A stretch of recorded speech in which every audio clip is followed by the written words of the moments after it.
ಒಬ್ಬ ಹಿರಿಯ ಹಾಸ್ಯ ನಟನನ್ನು ನಾವು ಇವತ್ತು ಕಳ್ಕೊಂಡಿದ್ದೀವಿ.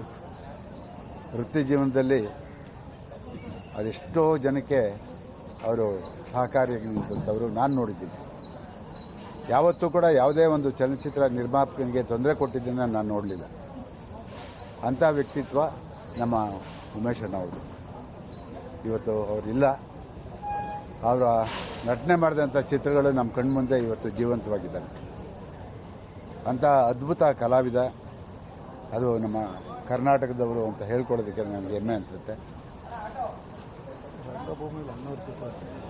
ಭಾಳಷ್ಟು ರಂಗಭೂಮಿ ಸೇವೆ ಭಾಳಷ್ಟು ಇದೆ. ಅಣ್ಣವ್ರ ಜೊತೆ, ರಾಜ್ಕುಮಾರ್ ಅವ್ರ ಜೊತೆ ಕೂಡ ನಟನೆ ಮಾಡಿದ್ದಾರೆ.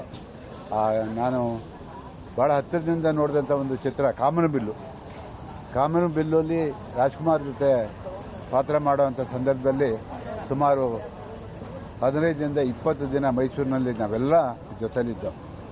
ಯಾವತ್ತೂ ಕೂಡ ಯಾರಿಗೂ ತೊಂದರೆ ಕೊಡದೇ ಇದ್ದಂಥ ಉಮೇಶ್ ಅವರು ಇವತ್ತು ಯಾರನ್ನೂ ದ್ವೇಷ ಮಾಡ್ತಿರಲಿಲ್ಲ. ಆದರೆ ಏನೋ ಗೊತ್ತಿಲ್ಲ, ಅವರ ಆತ್ಮಕ್ಕೆ ಶಾಂತಿ ಸಿಗಬೇಕು. ಮುಂದಿನ ದಿನದಲ್ಲಿ ನಾವೆಲ್ಲ ಆ ಒಂದು ಕುಟುಂಬಕ್ಕೆ ಆಸರೆಯಾಗಿ ನಿಲ್ಲಬೇಕು. ಅದು ಭಾಳ ಮುಖ್ಯ. ಹಾಗಾಗಿ ಅವರ ಆತ್ಮಕ್ಕೆ ಭಗವಂತ ಶಾಂತಿ ನೀಡಬೇಕು.